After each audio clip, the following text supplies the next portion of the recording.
back to my channel. I hope you're all doing well. For those of you that don't know me, my name is Jess and I run a crochet small business called Hook a Duck. So today I thought it would be good to do a video on something which is very important and which I have been asked about a few times now, and that is UKCA testing. If you are making and selling anything that has play value, so even if you're not making it specifically to be a toy, if it could be used as a toy, then it needs to be UKCA tested. So obviously all the sorts of things that I make are all things that, you know, kids can use as a cuddly toy. So with UKCA testing, there are a few ways that you can do it. So the first way, which probably not a lot of people do, especially with like small businesses, is you can like pay to have it sent off and tested at some lab or something, and they'll test it and send it back to you. I'm assuming that's quite expensive. So you can do that if you want to, but especially for the smaller businesses, you can just test it yourself. And there is a guide that you get with all the information of how to test it yourself. So I thought I would just do a little video going through exactly what you need to do in order to certify yourself as UKCA compliant. So when you're buying your materials, you want to look out for them being EN71 tested, or there's something called OCO Standard 100 testing as well. And I think the OCO Standard 100 one is more to do with sort of, it says here, textiles and accessories. So if you're like making things like crochet, it might have more that one than EN71, which it says here specifically addresses the chemical safety of toys, including heavy metals. So that might be for more different sorts of materials. But anyway, whenever you're getting materials, so whether that's safety eyes, the stuffing you get, the actual wool key rings, like I've had to buy key rings and stuff, you always want to look out for getting ones that are tested. So either EN71 or this OCO tested. Look out for it in the description. Probably they will be a tiny bit more expensive for ones that aren't tested, but it's obviously good for your peace of mind to know that if anything was to happen, you know, with a customer and one of your products, you know that you are, you know, backed up in the fact that it was tested, the materials that you got. So just as an example, so this is the Jelly Baby yarn, which I use. As you can see here, it says here, that's the OCO, I'm not sure how you say it, sorry, OCO Text Standard 100. So that's saying it has undergone that testing. So this is good. So you know already, the chances are this will pass the UKCA testing because it's already been tested. You do need to obviously still test it as yourself because you're putting a bunch of different materials together to make a new thing. But if each of your different components that individually have been tested and are up to a certain standard, then hopefully it should be nice and straightforward for you. So the UKCA testing signifies that a product meets the relevant UK legislation requirements. So number one, when you're picking your materials, try and pick ones that are EN71 or OCO Standard 100 tested. Also, when you get them, because it's useful, once you've initially bought them, you've obviously, you know where you've bought them from, I would take a screenshot or get a receipt, or you can email the companies actually. A lot of the time on a company website, they have these test reports. It was literally on their website. If you go to their website, and then I printed it out obviously for my files. So this is it, the Jelly Baby yarn. There's just a little report here that I've printed out as well, that it says EN71. So it's been tested for EN71. And the results of the test carried out meet the requirements of the requested standard. It says that there. So I've got this little, it's like a certificate, and then this is a report, like this is the actual report of the test that they carried out and how it did. Any materials and stuff that you get and they are EN71 compliant, you want to get the certificates that say that they are compliant. If you can't find one, then you can either sort of email the company or like message them on Instagram, just drop them a message, drop them an email and see if they can send you over the report. Just say, hey, I'm a creator and I'm doing my UKCA testing, and it would be great to just have the, you know, proof of EN71 testing that this product has. I just have this black folder that I keep it all in. So then when it comes to the actual testing, you go on to, I will leave the link in the description, but there's a website called Handmade Toys Collective, and they have a guide that you can buy. This is my guide here, so it's quite big. And it cost about £50. and you buy the guide, and it basically tells you exactly what you need to do in order to pass, you know, in order to be UKCA compliant. It tells you all the different things you need to do. So there's many different sections. So say this one here is physical and mechanical properties. I actually filled this in online. So if you fill it in online, and then you can sort of save it, print it out if you want to. But I printed it out in the first place just because I often find it easier having a printed version. So I think you can either pay to have it downloaded, or you can pay for the physical copy as well if you want to. And then you just sort of work your way through it. There is this is the sort of guide, and it's like a lot of reading. So I just sort of read a few pages a night, like before I went to bed, and you do soon get through it. And it sort of tells you, you know, what to expect, what's coming up. So then there's quite a few tests that it will then talk you through and you have to carry out. So I did, when I originally did this was my one that I tested. As you can see, it's been a little bit burnt because you do have to set the toy on fire. So what you need to do then is you need to make yourself a prototype that you're happy to test, and make sure it's of the usual style that your toys will be. So use the exact eyes, the exact material that it's going to be. And then when it comes to testing, so any other toys or whatever that you then make that are made with the same materials and are a similar sort of size and shape, you don't need to retest. So for example, I do ducks and also whales, but they're both made of the same wool, the same eyes, they're just different colours, but the wool is the same, and they're very similar shapes, you know, they're like mainly round.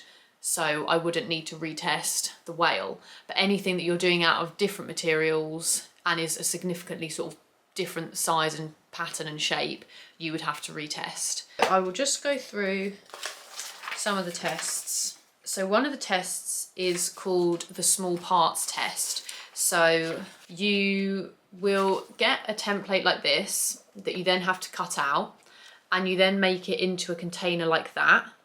And you basically then have to see if any part of your toy can fit in that container on its own. So obviously this duck like would not fit in there. I will show you the footage of it like not fitting in the container, but it's basically seeing if it's small enough that, you know, a child could put it in their mouth and choke on it. So that's that one. Just make up the little shape and see if any part of it will fit into it.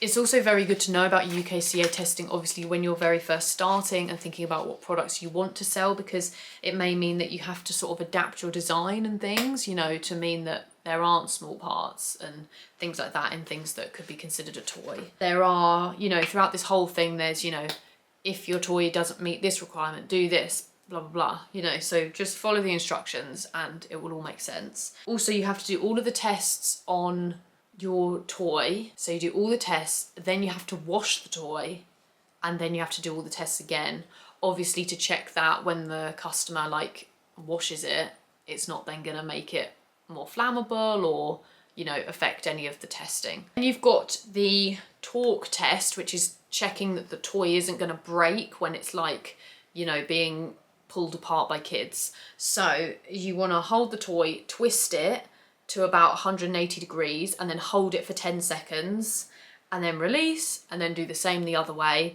and just check that no stuffing or any parts are coming out of the toy.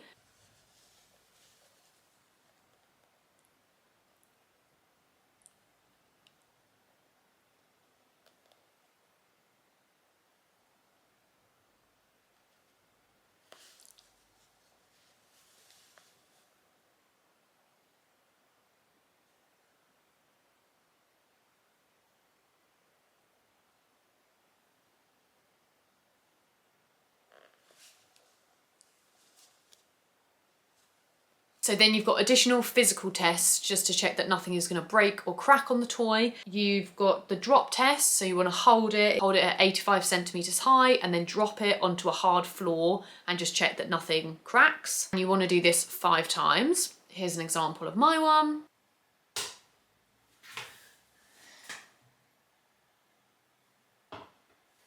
Then you've got the tipping over test, so just placing your toy on a hard surface and just tipping it over. Do this 3 times just to check, once again, nothing breaks or cracks.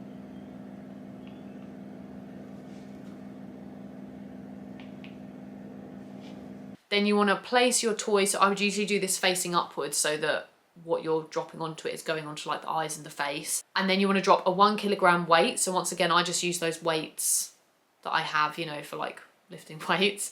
But whatever you have, you know, it could be, I don't know, a bag of flour or something that's 1 kilogram. You might just have to get some little weights off Amazon. And then you want to drop that weight from at least 10 centimeters high, just drop it onto it and just check that nothing breaks or cracks. Here's my one. And then once again, placing your toy on a hard surface. It says here you want to apply a force of 110 newtons, which is 11.3 kilograms. So what I actually did for this one is I just stood on it. I basically put a book on top of it. So I had the toy and then a book on top of it, and then I just stood on the book because I obviously weigh a lot more than 11.3 kilograms. So I was like, well, if it can take my weight, it can definitely take 11.3 kilograms. So if you want to do that, do that.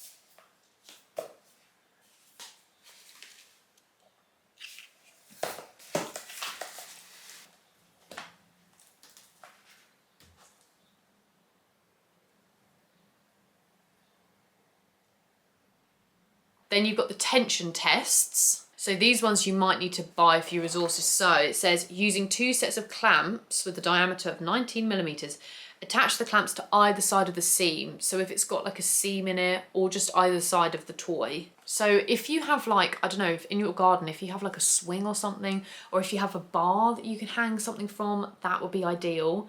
I did it over a door, but there are obviously way better ways that you could do that. Get someone to just hold it.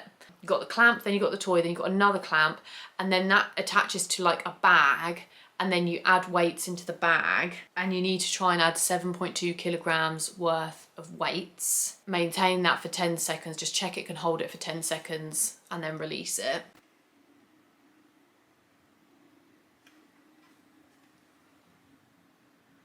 This one can be quite difficult and quite fiddly, especially on smaller toys, but just try and get quite good clamps and yeah, just get someone to help you with this one. This one kind of does need someone to help you. And then there's one as well, if you're using like safety eyes, there's another torque test where you can put, it explains it in here, you put like a bit of ribbon or something behind their eyes, then you just apply like a certain amount of force to just check that the eyes aren't going to come out basically. And then there's one called like the poke test where you want to use, it says, use sort of a rod with a 12 millimeter diameter. So I use like a wooden spoon. So use something like that, that's that sort of diameter, and you just poke it into the plushie and just check that it can't sort of go through into the inside anywhere and that it's all like closed up nicely. So here is my version.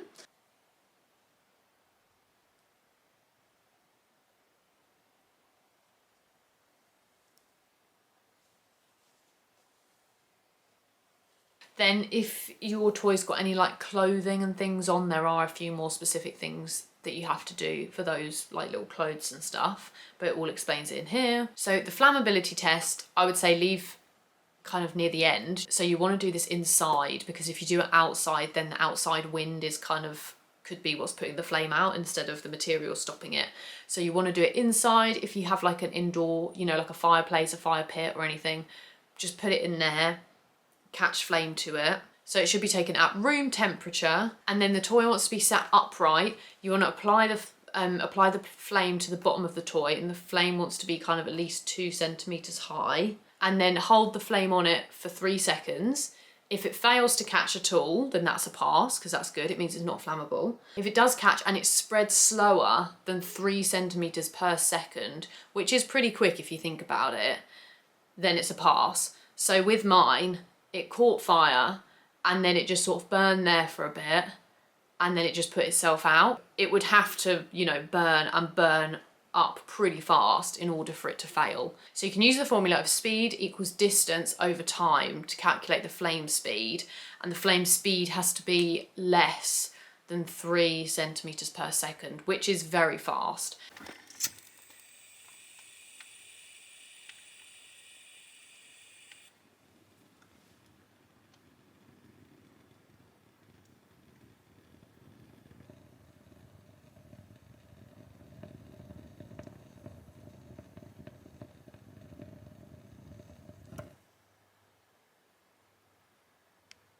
So we've got the soak test. So this is where the toy needs to be fully submerged in water for 4 minutes, and it says to do this 4 times. So I just used a weight in the sink, put it on top of the toy in water, set a timer for 4 minutes, and then just keep coming back, lift it out, put it back in, do that 4 times, get a bit of video evidence of it. Do that one probably just before you're gonna wash it. Do the burn test, and then do the submerging in water test.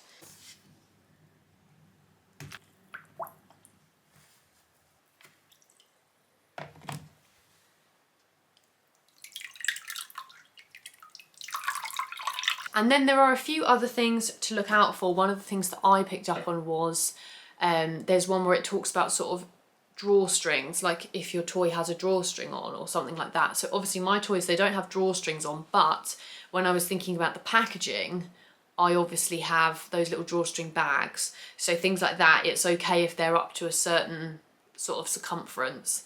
I'm guessing it's obviously has to be smaller than someone could typically be able to fit it over their head, is what they're looking out for. So things like that could affect how, you know, you do your packaging and things. Do all those tests. I'd say do the fire one second to last, and then the soak one last, then wash it, leave it to dry, and then just repeat all the tests again. And then if it passes all of them, then it is UKCA compliant. And then you want to make yourself little labels. So this is my label, and here it just says UKCA tested, so people know it's UKCA tested. And obviously just make sure you have, you know, keep video evidence of the tests and fill in these sheets, you know, on your laptop or whatever, and just keep them in a file so that if anyone ever says like, oh, can I see your UKCA testing, you've got it there. And then you want to just attach it to your toys. So I just use a little bit of cotton, but you can use anything. So when you're at markets or when you're, you know, sending these out through orders and things, they've got a little label. I also include, saying, you know, it's hand washable only, do not iron, do not dry clean. I just include that. And also I do, even though it is UKCA tested, I do still put a little warning that says contains small parts, choking hazard, just so, you know, because even though it is tested, like, you never know, some kid could be really, really rough with it and pull one of the eyes out, you know, so at least, you know, you've got yourself fully covered, you've tested it, and you've said it on the label as well. Yeah, so that's basically the general sort of roundup of UKCA testing.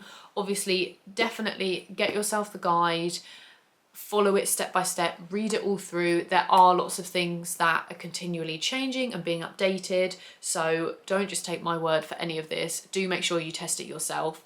But it is, I mean, I found it very useful to be able to see a physical representation of it. Like I did a lot of looking at people on YouTube, seeing how they tested it, because sometimes you read it and you're like, what? Like, how am I even supposed to do that? Like, apologies for like the state of me in the clips of the testing. Like, I was obviously just testing it for myself. I didn't expect to be ever kind of putting it on YouTube, but I thought, well, it's very useful. It's good to just have the peace of mind to know that you fully tested and checked everything, because I think a lot of people, you don't really think about it.